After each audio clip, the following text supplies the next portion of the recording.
Sometimes I think of life like a boat cutting through water. Behind it, as we all know, a wake forms. Loud, messy, sprawling. It looks alive, almost as though it's pulling the boat forward. But it's not. The wake doesn't drive the boat. The wake is simply proof of where the boat's been. Now the question is, how often do we confuse that boat, aka our past, for the thing that controls where we're headed? We often look backwards and think it dictates our future. We see a failure behind us and think failures ahead. We look at heartbreak yesterday and tell ourselves we are broken for good. We replay mistakes, convincing ourselves that they are what's to come. They are who we are. But they are the wake. And again, the wake is not the driver, it is only the record, a reflection, a footprint dissolving into water. Your mind will try and tell you that history is prophecy, but that's not true. History is what it is, history. The past is not a compass, it's an echo. Every single reinvention, every transformation, every comeback story is born when someone realizes this. The past doesn't determine the path forward.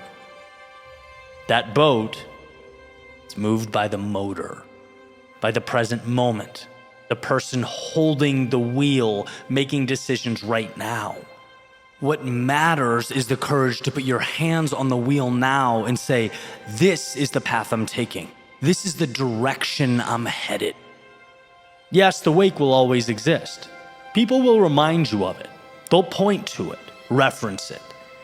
Your thoughts will often circle right back to it. But the churn behind you does not dictate the direction ahead. And I can give you plenty of examples of this, right? Both personally and also anecdotally out there in the world, right? It's the athlete who missed the game-winning shot. And yeah, that moment is forever in highlight reels, but it does not determine whether the next shot goes in. It's the entrepreneur who lost everything in their first venture. As many do, by the way. The scars remain. But that situation doesn't dictate whether the next idea takes off or not. It's the person burned in a relationship, right? That heartbreak shapes memories. But it doesn't prevent them from finding something new, right? Something real, something better. It's easy to conflate the two. What happened and what can happen, right? Because the wake is real, but it's not destiny. And here's the real twist. I would argue that that wake is actually evidence of courage. It's not a chain. It's not something keeping you in place. It's proof that you've moved, that you've lived, that you have been bold enough to try. So instead of being haunted by it, why not celebrate it? The wake shows that you've dared. It shows that you've entered the arena. You've risked, that you've had the courage to begin. You might think that's nothing. Well, you'd be shocked to know how many people never do step out their front door. You'd be shocked to know how many dreams die in people's minds before they've ever had a chance to see the light of day. So the real question, I'll echo, is not what happened behind me. The real question is, where am I steering now? Every second your boat cuts through new water. Every second is a chance to turn and redirect, to set a new course. And the past, as beautiful or as painful as it may be to think about, it's indifferent. It doesn't care whether you turn north, south, east, or west. It only records what you've already done. That's why you are free. You're free to reinvent yourself, by the way, which you can do at 25, 45, 65, or 85. Free to rewrite your story today. Free to steer toward a horizon that once felt impossible. Make believe. So keep your head up, look ahead. out there. Beyond the bow of the boat is the horizon, endless, unbroken possibility. That is the truth about your life, not the wake, the echoes behind you. The open water ahead is what matters. But as you know, the past will whisper. It will remind you of those old mistakes. It'll talk about your old failures, your old pain. It'll ask you, hey, remember me? And most importantly, remember those times you fell short? That's where you have to step up and be your greatest ally. You have to remind yourself the wake does not drive the boat. Your mistakes don't define you. Your failures don't define you. Your heartbreaks, your wrong turns, your scars, none of them control what happens next. They are that wake, contained in a single stream disappearing into nothingness. It's proof that you were bold enough to set sail, and that's all. What drives the boat is where you choose to go now. The courage in your heart, the decisions you make today, the wheel in your hands this very second. So stop staring at what's behind you and look ahead. Because that ocean is vast and that horizon is yours.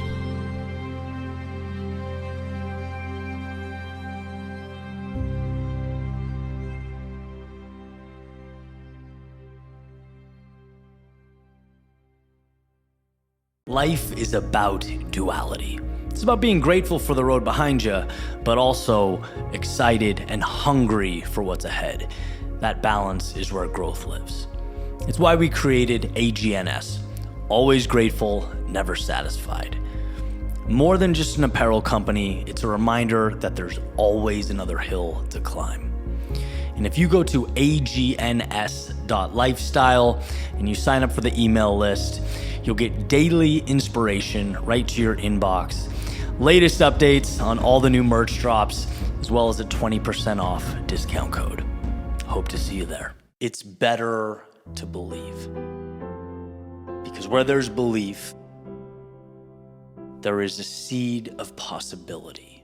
A tiny flame that can set your world ablaze. And you might hear that and think, oh, but I've believed. Eddie, you have no idea. I've believed and I've wished and I've hoped and I've dreamed and I've prayed for more and I've meditated to be content with less. Oh, I've believed. And let me tell you, there's no certainty attached to it. Well, I think that's true. In fact, I think it's one of life's most important truths. The only certainty in life is uncertainty. But without belief, it's guaranteed that what you want will not be brought to life, that there will be no potential, there will be no journey, that what matters most will not materialize. Sure, belief is not a guarantee you'll get there, but a lack of belief is a guarantee that you won't. Without the creation and faith in a target, well, obviously there's no target for you to hit, at least not a target of your own. Belief is the fuel required to navigate life's uncertainties. It's often treacherous ups and downs. It's your lantern in the dark and fire on a cold winter's night. Belief takes the probability of reaching your mountaintop from essentially zero all the way up to, well, let's see how bad he wants this. I once heard the idea that if you don't believe in and pursue your dreams, you'll spend your days bringing to life someone else's. And most likely those two things are not the same. If you don't believe in a world where when that sun comes up and your eyes open, you are content and driven and inspired, then it will always remain as real as it is now. It will appear only as an illusion. To believe is to begin. To believe is to plant the seed. To believe is to greenlight your journey. If you do not believe, you don't go. And if you don't go, then you will never arrive. So here's an anecdote or a quick story to bring this home. Imagine with me a runner, very on brand. And this runner's not extraordinary. In fact, if you'd ask anyone who knew the guy, they'd have said he's average at best. Wasn't the fastest, wasn't the strongest, but deep down he just had a dream to run a marathon, and not just run it, but conquer it. He could visualize himself crossing that line, arms raised, crowd cheering. But every time he got that email about signing up, the doubt crept in. It felt too big. Who do you think you are? They would whisper. You've never run more than 2 miles in your life. A marathon, that's some people, but it ain't you. And for years, he'd listened to this. For years, he stood still while that finish line stayed a distant dream. Till one day, a very average run-of-the-mill day, he decided to make a decision, not a grand proclamation or some, dramatic event. It was simple. He told himself, I don't have to finish today. I mean, I don't even know if I can, but I do have to start. That vision of me holding my arms up after 26.2 miles. Time to take an axe to that tree, because I believe that I can. And just like that, the idea went from imaginary to tangible. He put on his shoes, he ran 1 mile. And when he finished, he didn't feel like a marathon runner. But he believed himself to be someone who soon could be. And that belief, as small as it was, became everything. Day after day, he showed up 2 miles, 3 miles, 10 miles, 15, right? Each step forward built on the last. And before long, he found himself at the starting line of that marathon that once seemed too far away to be real. And here's the thing. You know this. I know this. But it's got to be said, he did not cross that finish line because he was special. He didn't cross it because he was the strongest or fastest.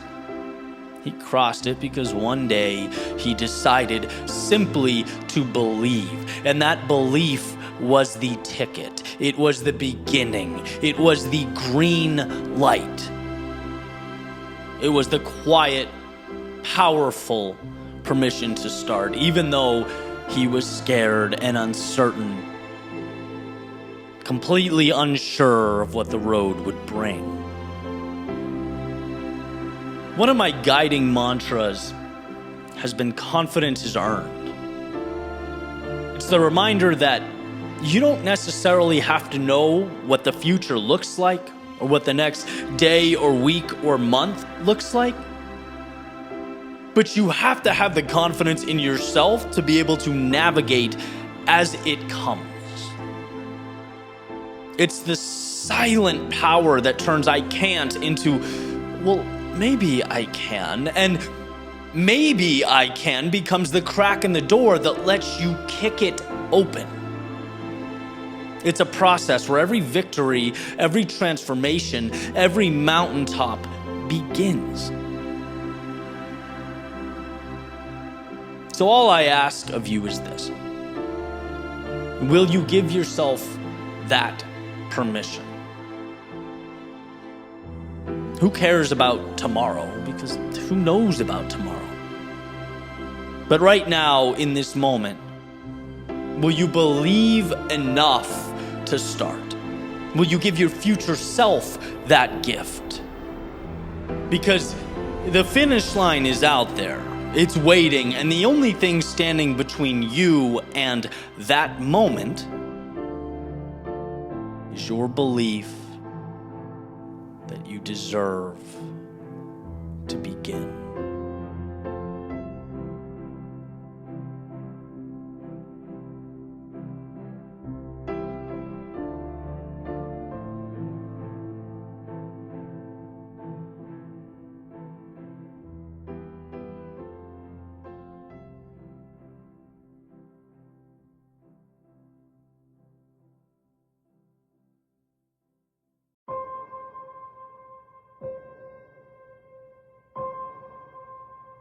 There's a quote attributed to Lincoln. He says, "Be sure to put your feet in the right place, then stand firm."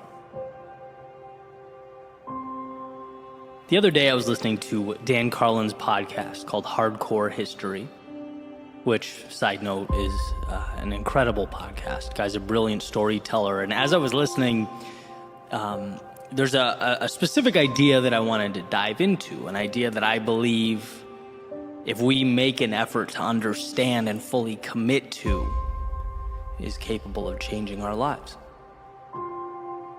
But first, some quick context, right? So Dan starts off this episode called King of Kings, talking about the Battle of Thermopylae in the year 480 BC in ancient Greece. It's that famous story that a lot of us know where King Leonidas leads that small army, which includes 300 Spartans against this massive Persian military force that's invading.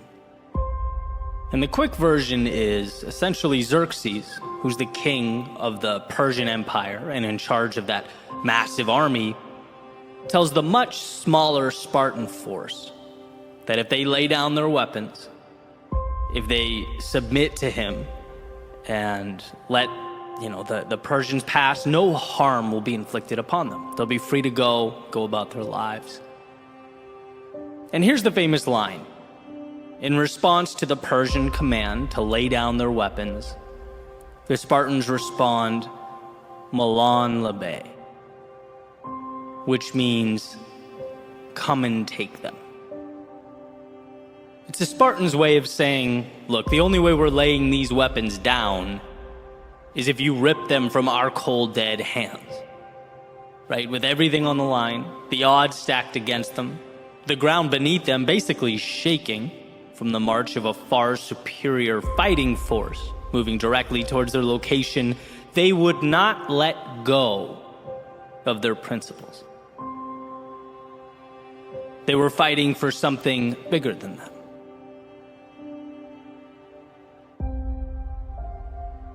And I couldn't stop thinking about this idea long after I hit pause on the episode. I guess I was awestruck by the power of living life with that type of conviction. Because I know in my soul that's the North Star I should be gravitating towards. We all should. The strength to be unrelenting with regard to that which we care about. The aforementioned quote from Lincoln about finding the right place for our feet and then holding steady. With everything you have, all that you are, holding firm. I just couldn't get that out of my head. And then it came to me that invading force represents so much in our personal lives. So many things. One example being the difficult or adverse circumstances, our trying times. When you're most likely to concede that perhaps you're no bigger than that world around you. Maybe life is a movie and I'm merely the audience. My job is to clap, laugh, gasp, or cry. I'm a cog in a wheel, a line in a script, powerless. In which case, you should be reminded of Viktor Frankl's famous observation that everything can be taken from a man but one thing, the last of the human freedoms, to choose one's attitude in any given set of circumstances, to choose one's own way. In other words, the outside world may change.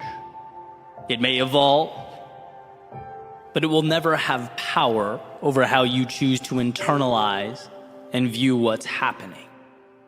That's innately yours. So when the circumstances feel like they demand more than you can give, when they suggest you leave your interpretation of life behind, the correct response is, as the Spartans defiantly said, "Come and take it." That army could represent a pushback against your values, the pillars of your individual foundation that you feel, amidst all the pressure, tempted to let go of. After all, it's easier to retreat than stand toe-to-toe with others. It's easier to abandon than it is to defend, at least in the short term. But as Victor Hugo writes, you have enemies, good. That means you've stood up for something sometime in your life. The enemies obviously not being the point. I'm a believer in the conservation of enemy approach to life. Allies just pragmatically get you a lot further, but here's the reality. Anyone who stands for something will undoubtedly create divide. They'll be criticized and condemned. And when one feels the pressure of that criticism, they must understand that it does not invalidate who they are or their worldview. That is yours. You are the only one who can give up or relinquish that control. So as the Spartans said, come and take it. And then lastly, my thoughts went to the little things that make us who we are. Those tiny pieces of ourselves that we, little by little, one by one, over time give away. The concessions that fade into the background as we evolve to fit in so that we don't stand out. As Emerson beautifully put it, to be yourself in a world that is constantly trying to make you something else is the greatest accomplishment. And so that attacking army just might be the universe attempting to mold you to it. Perhaps not all at once, but more like that frog placed in water and put on the stove, with the heat increasing so slowly over time that he doesn't realize the heat will soon overtake him. Externalities do not dictate. They are objects in need of meaning, and you are the architect here. If it means something to you, it's worth holding on to during the difficult times and the easy times. When it's popular and when it's not, there is value within you specific to you, a value that must be nurtured in order to expand. Others can't and won't see that. The world around you may, even with all its complexities, seek to suppress it. But that flame is there. It's there and it's yours. And to anyone or anything looking to extinguish its light, come and take it. After all, what is a life if not one lived on your own terms? The goal is not to simply exist, but to define the plane on which you'll evolve, to devise your own parameters. Be yourself as that world looks to make you something else. So here's to digging deep, to finding within yourself the courage to stand up to the great armies of chaos, conflict, adversity, and their perpetual conquest. To remember how strong you are, how much control you have as you navigate the unknowns and redefine the right nows. Don't let your strength be the thing you give away. Don't let your heart be what gets left behind. Don't let your thoughts become illusions of what could have been if only you'd held on. And look, I'm not saying it's easy. In fact, I know that the meaningful road will necessarily be the one that requires the most of us, that makes us question who we are and where we're going. It will ask that when our minds race with doubt and our knees shake with fear, we find a way to stand regardless, to walk to our demons, look them square in the eye and proclaim that whatever it takes, we are willing to give. That we will fight until there's nothing left, go until we can go no further, and hold with conviction all that matters most. So the next time life demands that you fall back or bow down, the next time chaos emerges in the distance and asks only that you lay down your arms, Here's to being strong enough, certain enough, courageous enough to say one thing and one thing only: come and take them.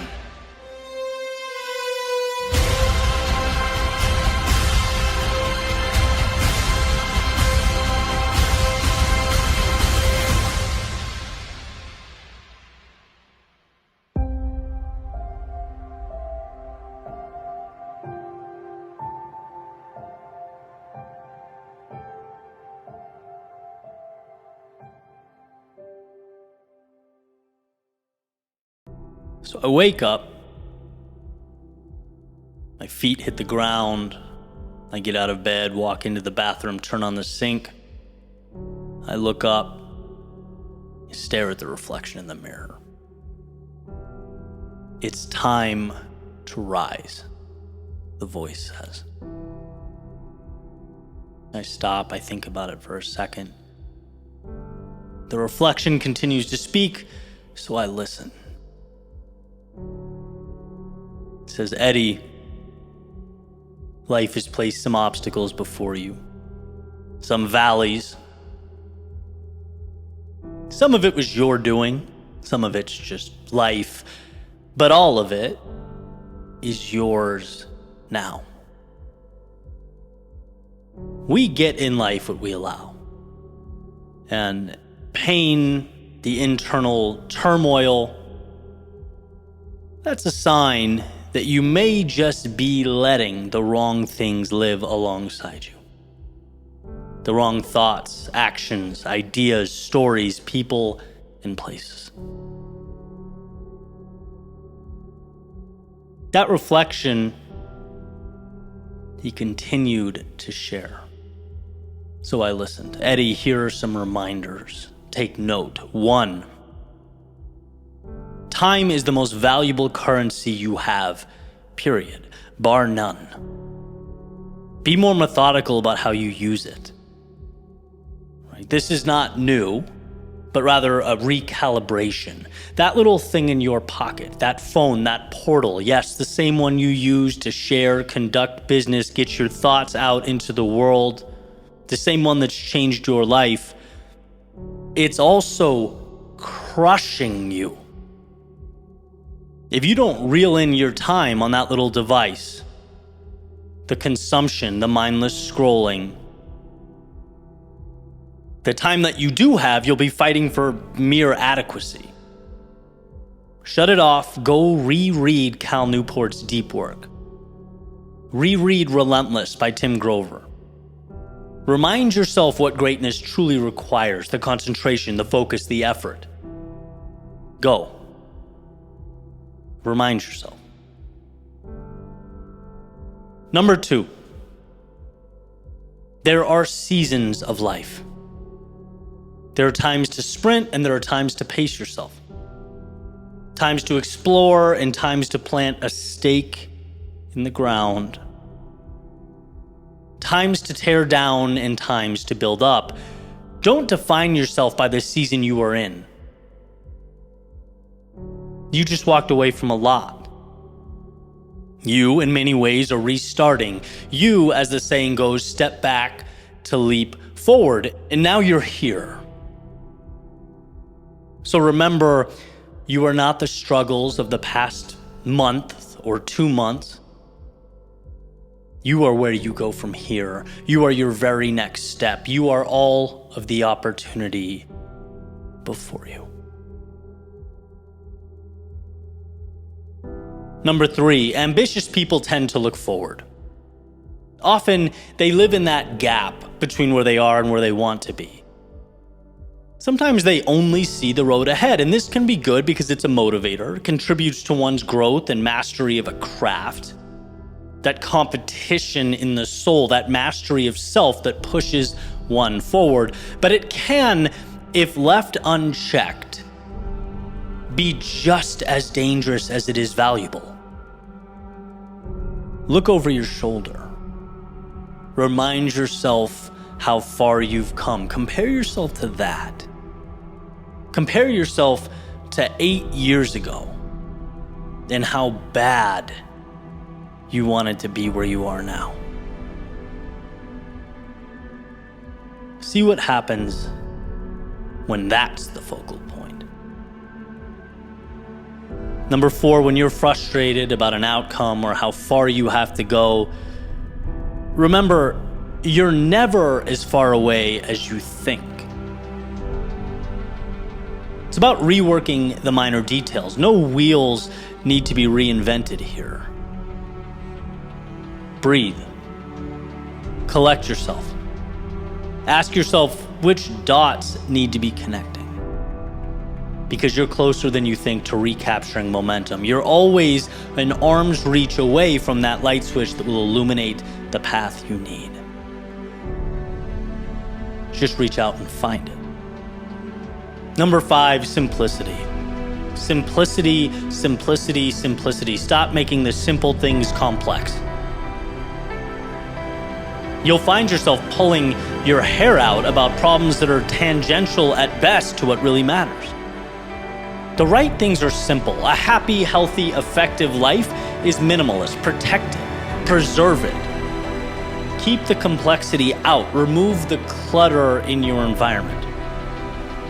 Clutter in your thoughts.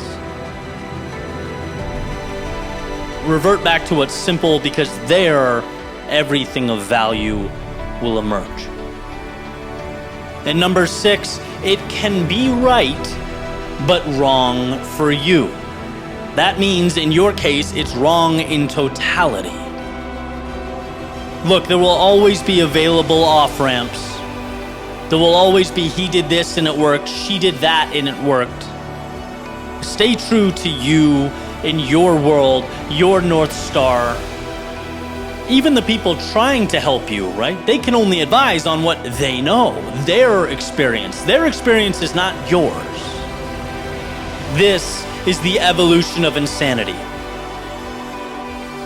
It calls for one to be crazy until they are quote-unquote experts, to be lost until they are found.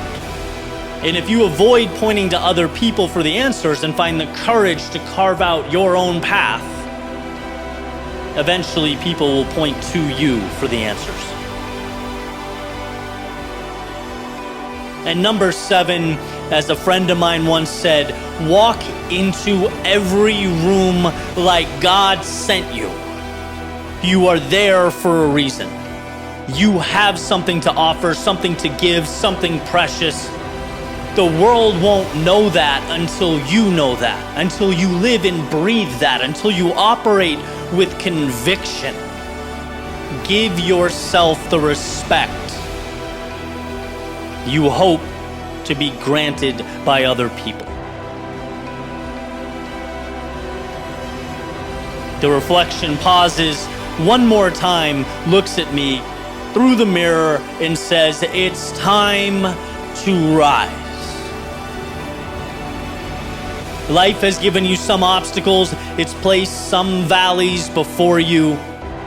Some of those were dictated by life. Some of them are your fault, but they are all of it, every single piece, yours now. We get in life what we allow. And pain, the internal turmoil, that's a sign that you may just be allowing the wrong things to exist alongside you. The wrong thoughts, actions, ideas, stories, people, and places. So Eddie, I hope those reminders provided some clarity. I hope they reminded you who you are and that you already have what you need. It's time to rise. So go.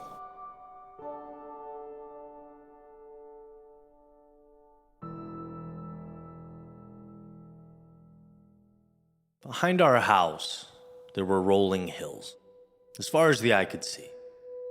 And we would run them, we would run up and down until the sun disappeared over the horizon and we couldn't see our hands in front of our faces. In a sense, it bothers me that 25 years later, I even have to ask why something so simple and elementary could be fun. How something so out in the open could be profound, something so basic. Oh, how we've flipped the script. Now, today, I build and scratch and claw and fight and chase and seek and climb. But my soul just wants the hill. And you might hear that and think, well, how tragic to live in that gap, to exist without that which you so deeply desire. But let me reframe the scene. I never gave up the hills, and neither did you. They're there, covered in complexity, deemed at some point to be just a little too simple, a little too elementary, so we built on top of them. We laid a foundation of external expectations. We erected structures that would bring us validation. In other words, we built someone else's world on top of our own, called it a day. And as been one of my favorite sayings, two things can be true at once. Moving into the world means responsibility. It means more complexity. But it doesn't negate the fact that the precious things are the simple things.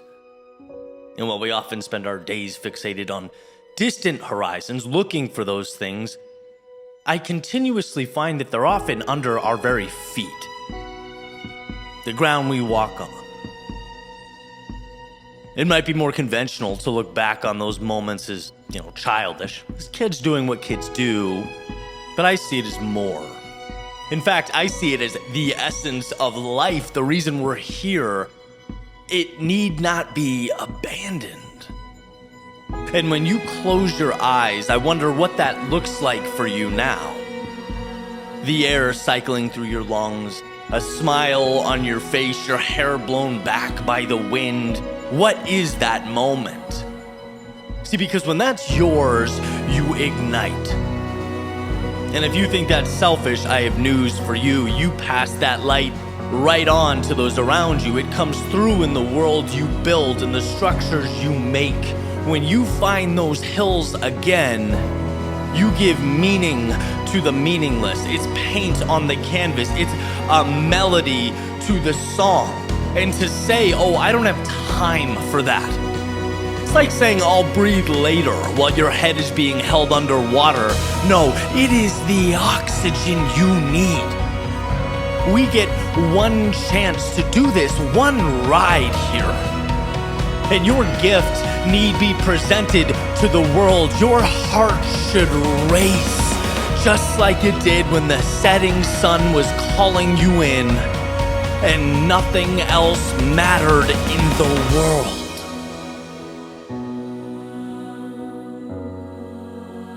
The entire universe is rooting for you to find those hills again. You have everything. You are everything you need. I just hope you'll summon the courage to grab it and hold on.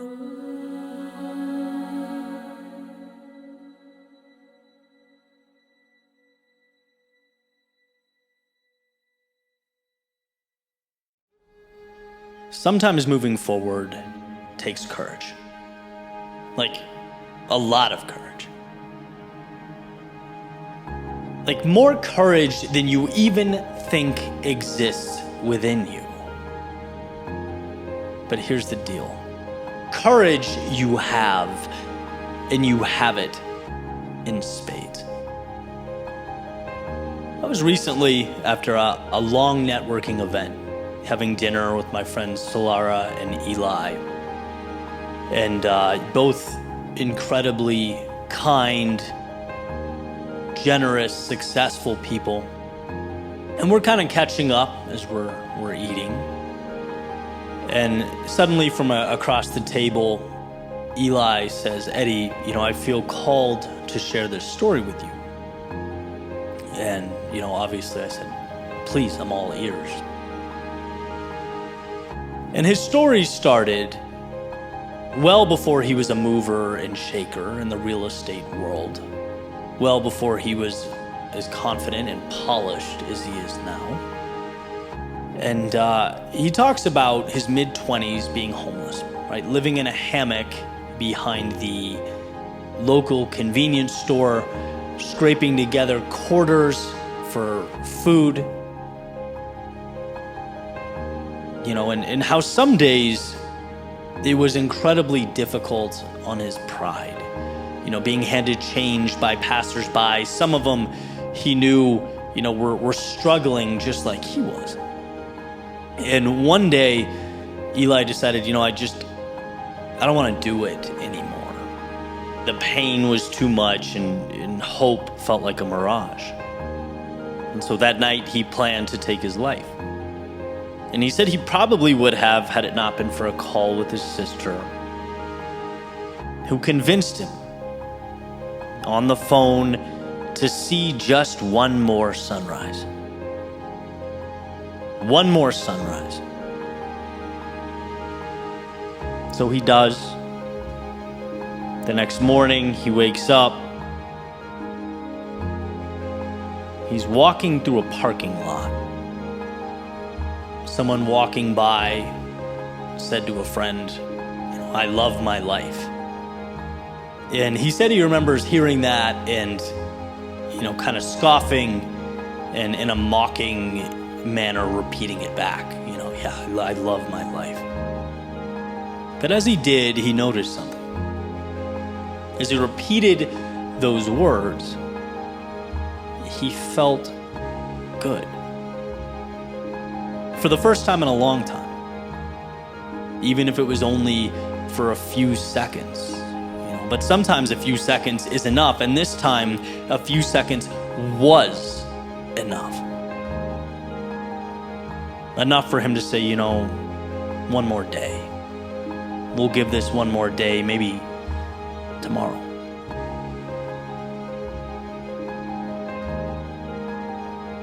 And tomorrow, as the sun came up, turned into one more day, which turned into another day, which turned into weeks, months, and years where he exists today, not only incredibly successful, but a sharer of the message. He had a sign made that said, I love my life, as a reminder to himself and to help others in the same spot.